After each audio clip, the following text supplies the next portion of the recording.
Hi అండి, అందరికీ నమస్కారం. శ్రీ మాత్రే నమః. శ్రీ వారాహి దేవి నమః.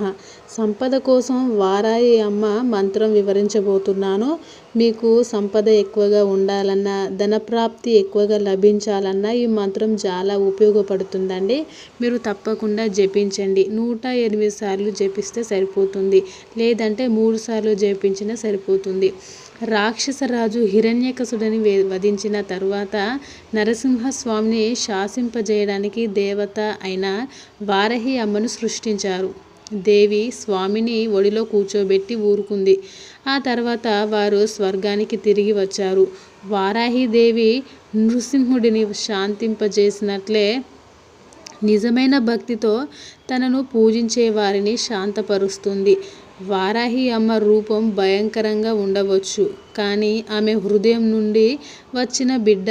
ఆమె ఎల్లప్పుడూ భక్తుల పట్ల కరుణ మరియు ప్రేమతో నిండి ఉంటుంది.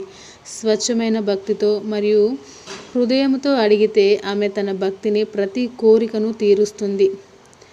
వారాహిదేవి మీకు ఏదైనా చెడు ఉద్దేశం కలిగి ఉంటే లేదా ఎవరి గురించి చెడుగా ఆలోచిస్తే మంజూరు చేయదు. అంటే ఈ సందర్భంలో ఆమెను పూజించడం పని చేయదు అని అర్థం. అలాగే ఆమె మిమ్మల్ని శిక్షిస్తుంది. ఆమె హృదయంలో మంచి మరియు ఎవరి పట్ల చెడు ఉద్దేశాలు లేని వారిని మాత్రమే ఆశీర్వదిస్తుంది.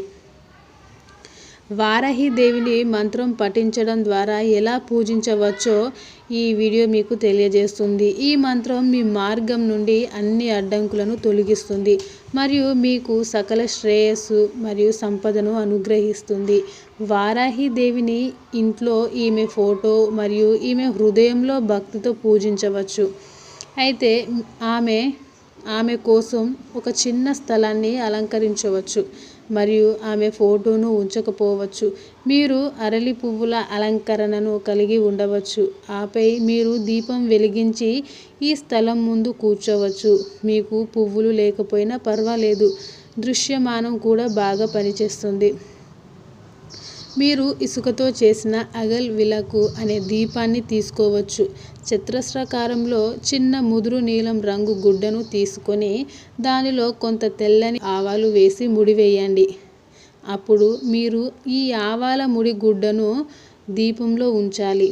దీపం వెలిగించడానికి జింగేల్ ఆయిల్ను ఉపయోగించండి మరియు మీరు దీన్ని మీ ఇంట్లోనే చేసుకోవచ్చు. సరుగుడును ఉంచడం వల్ల వారాహిదేవి కూడా చాలా సంతోషిస్తుంది. పూజ చేస్తున్నప్పుడు ఆమె యజమానిలో కాసువ ఉంచండి. లేనివారు తెల్ల గుమ్మడికాయను ఉడకబెట్టి అన్నంలో కలుపుకోవచ్చు. ఇది నైవేద్యంగా కూడా బాగా పనిచేస్తుందండి. వారాహిదేవిని ప్రసన్నం చేసుకోవడానికి ప్రతి శనివారం పూజ చేయాలి. పూజ ఉదయం 6 గంటల నుండి సాయంత్రం 7 గంటల వరకు కొనసాగించాలి. సమయం సౌకర్యంగా లేకపోతే మీరు రాత్రి 8 నుండి 9 గంటల వరకు కూడా పూజను ముగించవచ్చు. ఈ పూజను శనివారాలలో వరుసగా 8 వారాలు చేయాలి. మీరు ఇదే విధానాన్ని ఉపయోగించి సమీపంలోని ఏదైనా దేవాలయంలో ఈ పూజను కూడా చేయవచ్చు. డోయింగ్ పూజ పేర్కొన్న మార్గం కోల్పోయిన సంపద మరియు బంగారాన్ని పునరుద్ధరించుకోగలరు మరియు మీకు మరింత డబ్బును ఆశీర్వదించగలరు.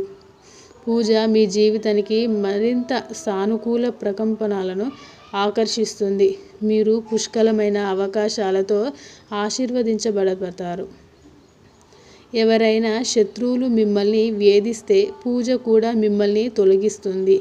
వారాహిదేవి మీ మానసిక శక్తిని ప్రసాదిస్తుంది, బాధలను అంతం చేస్తుంది మరియు మీకు జీవితంలో మరింత సంపదను ఇస్తుంది. వారాహి మూల ధన మంత్రం. మీరు వారాహిదేవిని ఆరాధించడం ప్రారంభించినప్పుడు డబ్బు సమస్యల్ని ముగుస్తాయి. మీరు వారాహిదేవి ఆశీర్వాదం పొందినప్పుడు మీరు అన్ని ఇతర సమస్యలను కూడా అరికట్టవచ్చు. అయితే మనం నిర్దిష్ట దేవుడు లేదా దేవతకి సంబంధించిన మంత్రాన్ని జపించినప్పుడు అది మన ప్రార్థనకు శక్తిని జోడిస్తుంది మరియు మన ప్రార్థనలన్నింటికీ సమాధానం కూడా ఇవ్వబోతుందని నిర్ధారిస్తుంది.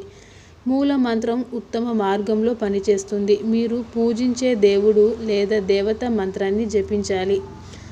వారాహి అమ్మ మూల మంత్రం ఇది చాలా పవర్ఫుల్ అండి. జాగ్రత్తగా వినండి, లేదంటే ఒక పేపర్ మీద రాసుకొని జపించడానికి అనుకూలంగా ఉంచుకోండి. ఆ మంత్రం వచ్చేసి ఓం క్లీం వారహ ముఖి హ్రీం సిద్ధి స్వరూపిణి శ్రీం తన వాసంగారి ధనం వర్ష్య స్వాగా. ఈ మంత్రాన్ని కనీసం 108 సార్లు జపించడం ఉత్తమం. అయితే తగినంత సమయం లేని వారు కనీసం 3 సార్లు మంత్రాన్ని జపించినా కూడా చాలా మంచి జరుగుతుంది.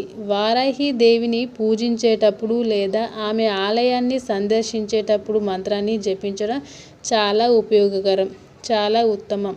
మీరు మీ హృదయంలో స్వచ్ఛమైన భక్తిని కలిగి ఉంటే మరియు మీ ప్రార్థన ఎవరి నష్టాన్ని గురించి కాకుంటే వారాహి దేవి మీ ప్రార్థన అన్నింటినీ వింటుంది మరియు సమాధానం కూడా ఇస్తుంది.